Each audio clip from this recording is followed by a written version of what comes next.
Greetings, my fellow airsoft nerds. Slava Paul Hong. I'm going to go over the gear I wore to the last Kharkiv pocket event that was at Clovis and Hill 559. It's a pretty cool event. It was actually a lot of fun. I'm going to go over first what I wore, and then my immediate actions, so like my pew-pew gear, and then like my sustainment, sleeping bag, blah, blah, blah, blah, blah. From the bottom up, again, I had my Mara Moabs. These are the Moab 2s, I think, whatever the latest one is, and it's 2023, so these things are amazing. So these are, I don't know if they're the 2s or the 3s, I can't immediately recall, and this is all worn out on the inside. But these things are absolutely amazing. I wore these for last year's Insurgency, last year's Azeri Assault, and now this year's Kharkiv.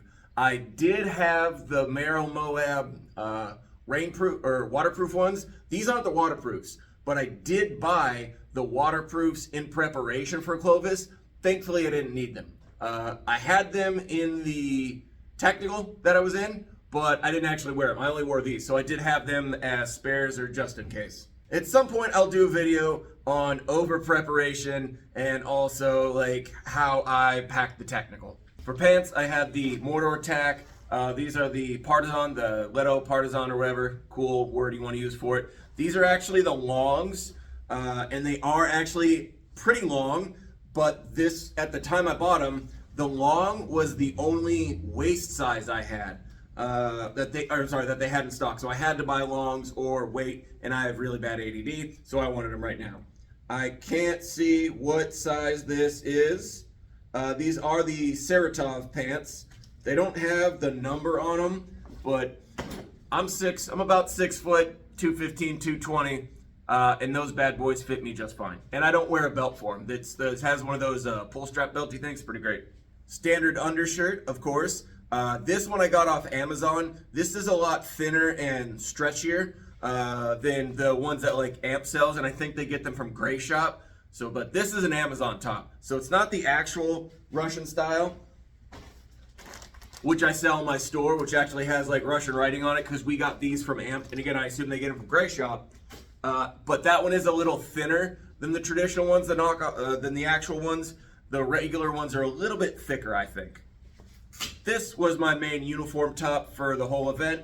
It's just the Gray Shop Partisan Recon suit. It's the cheapest one they make, and it held up really, really well. It didn't rain, and if you want to, I don't think it was any colder than about in the 20s, 30s at nights, but it also wasn't any warmer than maybe 60s, 70s. So all I was wearing during the day was either this long sleeve shirt with this top.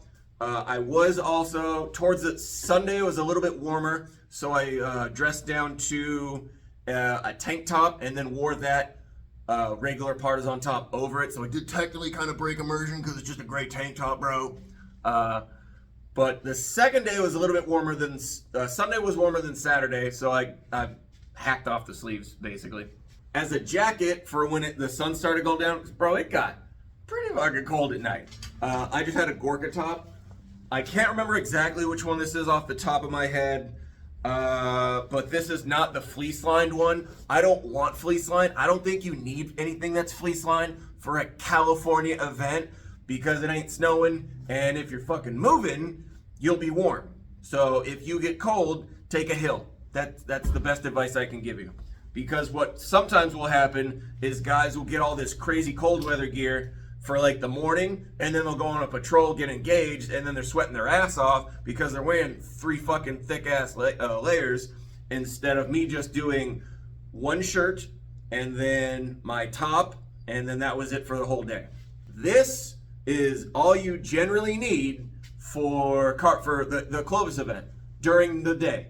If it's a normal, beautiful spring day, no rain, blah, blah, blah, that's really all you need. Once the sun goes down, get your Gorka jacket out, because that shit gets cold at night. I did not sleep with this on.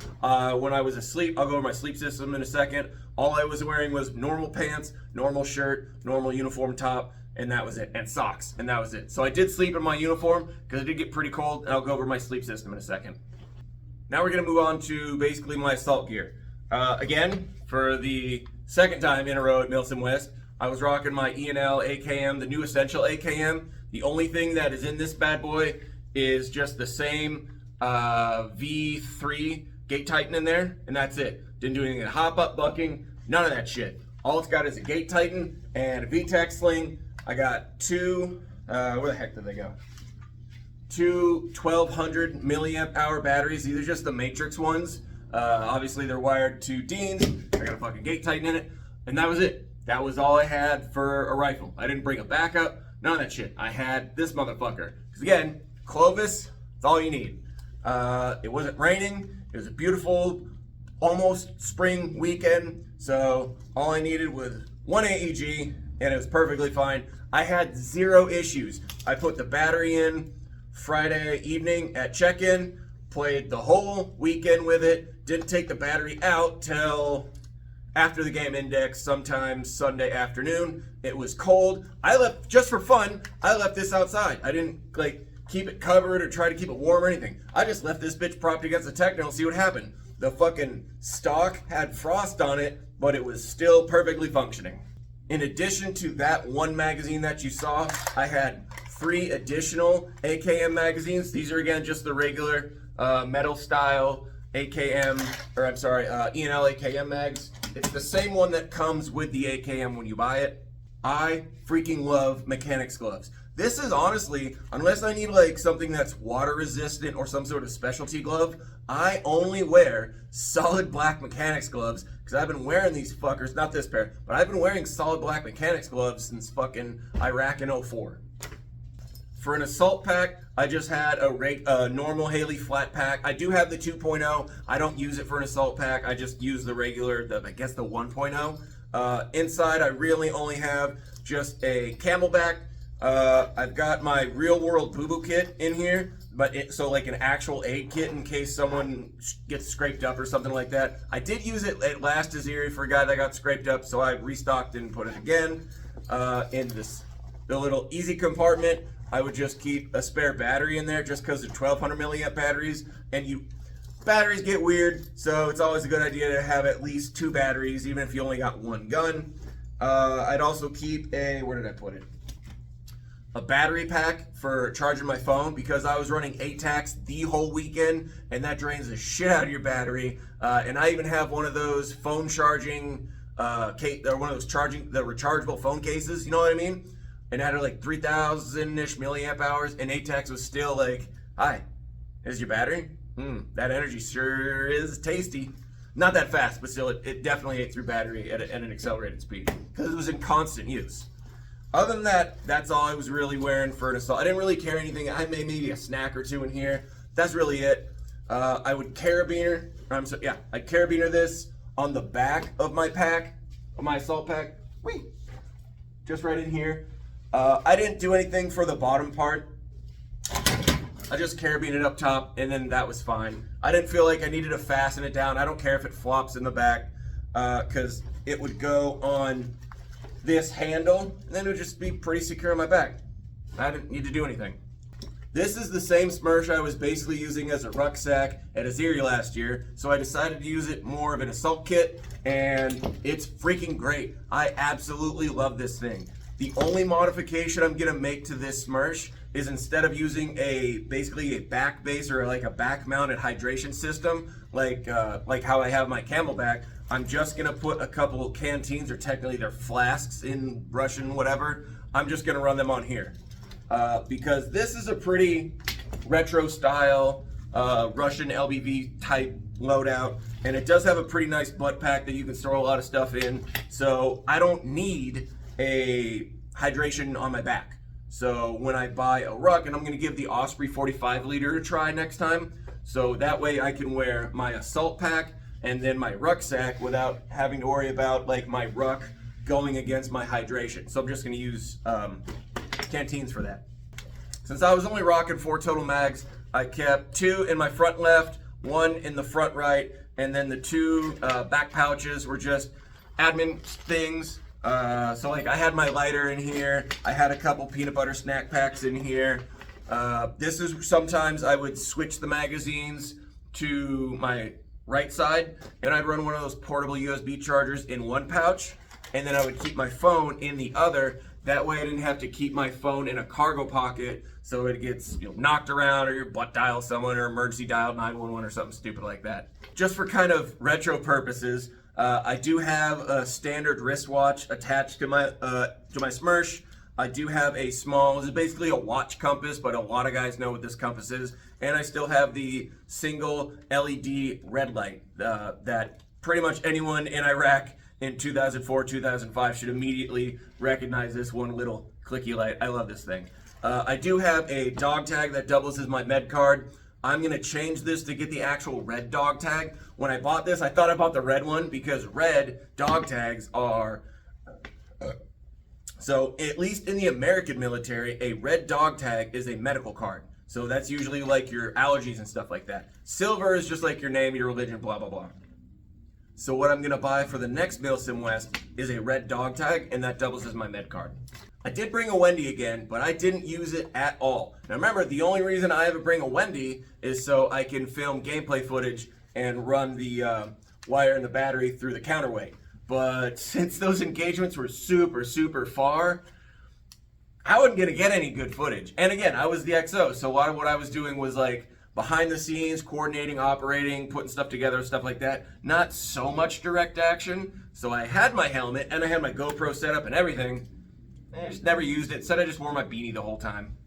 I got the Nemo Switchback sleeping pad for Christmas, which worked pretty well for the most part, but what I didn't factor in for, and also what I didn't know, was that since I'm a side sleeper, this wasn't really thick enough for me because I'd wake up in the middle of the night like with my hips in a lot of pain because I'm a side sleeper. I was basically sleeping on this thin pad, and I'm 215 fucking ass pounds. So I am gonna look for a thicker foam pad. I forgot, Alps, I think, makes one that I saw on REI that was about a third thicker than this. But this thing is still amazing. So I think it was because the ground was so hard on the Saturday night where I was sleeping. Friday night, where we originally set up the PB, bro, I slept like a champ on this Nemo. I didn't have any problems, but I think the ground might have been softer there, so maybe like it wasn't really that impactful on my hips. I don't know. I'm not gonna open this fucking sleeping bag because I don't want to have to repack it because I'm lazy. The bag I did upgrade to is the orange REI Hunker Down. I think it's rated for 20 degrees. I also added a BDU, like a Gore-Tex bivy bag. Bro, I wasn't really that cold. Correction. So I did get greedy, I guess you could say. So I made a huge like newbie camping air just because I was cold and super tired and didn't care. I put both the hoods over my head. So this has a hood to it, and so does the bivy bag, so I was completely encapsulated. Well, the problem that comes up that any basic camper knows that I just didn't fucking care about at the time was your breath, your warm breath when it's really cold out, that whole condensation thing, you'll wake up with the head area of your sleeping bag and your bivy bag soaking wet. And that's what happened. And I was like, fudge knuckles, that's right. The way I'm gonna change that going forward is I'm gonna keep the sleeping bag and the bivy bag because they were flawless. I was lazy, but I'm just gonna keep my face outside, or excuse me, I'm gonna keep my face non-encapsulated or exposed, but I gotta get one of those fancy wool beanies and one of those fancy wool like face covers, basically, so my breath can just go out into the world and not make my sleep system wet. Other than that, shit was flawless. Oh, my feet got super cold too. So I'm gonna get the wool liner socks and then the thick wool camping socks, and that should keep everything toasty. I will check.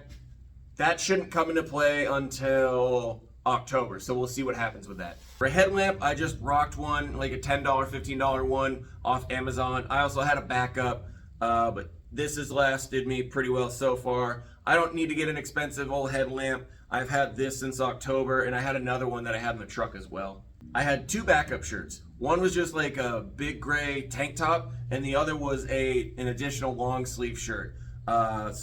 Because I got real stinky out there, like, bro, this thing still smells like wretched airsofter. So I had 3 total undershirts, that blue-white one, this long sleeve one, and then my tank top. After about Saturday sunset-ish, I swapped out because that white striped shirt smells like dog balls. And I can't do this to the people around me. This is insane. So I switched to this one in the evening, and then when the sun came back up, I swapped over to my tank top. Good to go. 0 issues. Still rocking the jet boil. I've been using this large canister since the Azeri insurgency. So 1 large jet boil canister has sustained me for 3 Milsim Wests. Plus we've been like cooking a bunch of stuff just randomly here at the shop, and we've also been heating up water to take off the orange tips of guns after kids buy them. We've been using my freaking jet boil. So one of these gas cans lasts you a shitload of long times. I'm sure there's some sort of number on here. Oh yeah, so this should last 55 boils at full blast, and blah blah blah, some other metric, blah blah.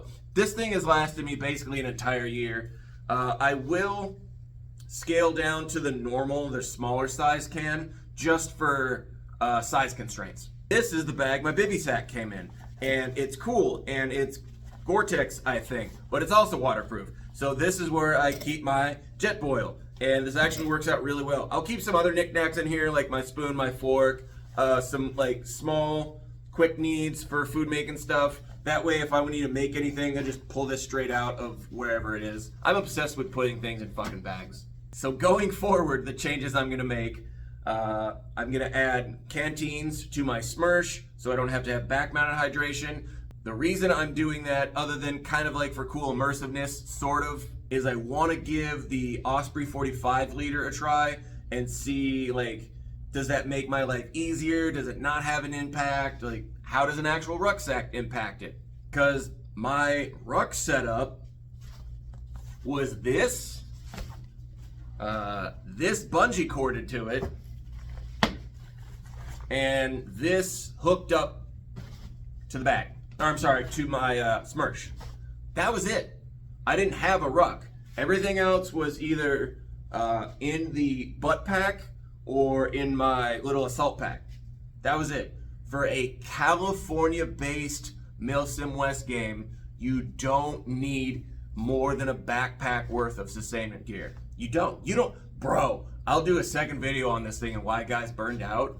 You don't need a lot of shit for Milsim West. All right, I'm gonna sum this up real easily. When you're packing your gear, look at each item and go, do I need this for fighting? Do I need this for sustaining myself, like food, sleep system, shit like that?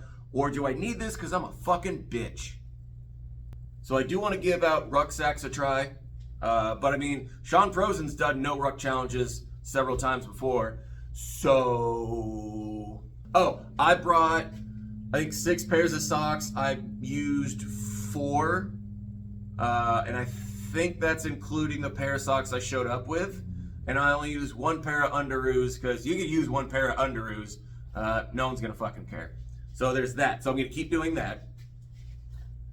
After the event, I immediately went to the nearest travel center I could find, which was in Madeira. Took a giant shit. I mean, I took a shit like the size of this bag, and then took a shower. That's my immediate action. I'm not gonna drive back smelling funky so that the truck smells funky for the next week. Fuck that, I'm taking a shower. I didn't rock comms this event because we used ATAX and group chat so much, and since I was an XO, I didn't really need a radio. And also, I think I left my radio up at Combat Zone when we had OP Homefront, because I have the Baofeng 82, the high-powered one, so I just didn't have comms. But I do want to add some stuff to like my comms loadout, so I will get another headset that's not code red, because the code red one broke at Azeri. So I'm going to try and get something that's got a little bit more girth to it? I don't know.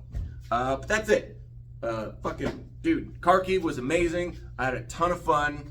big shout outs to Sean and Avery and Jim and Josh and everyone that made this experience for me way more streamlined. Like I actually knew what the fuck I was doing, and it was 100% those guys' fault. Even like the small bits they had, you know, parts to play and all that stuff, it really helped to make my experience that much better. Slava Paul Hong, bro.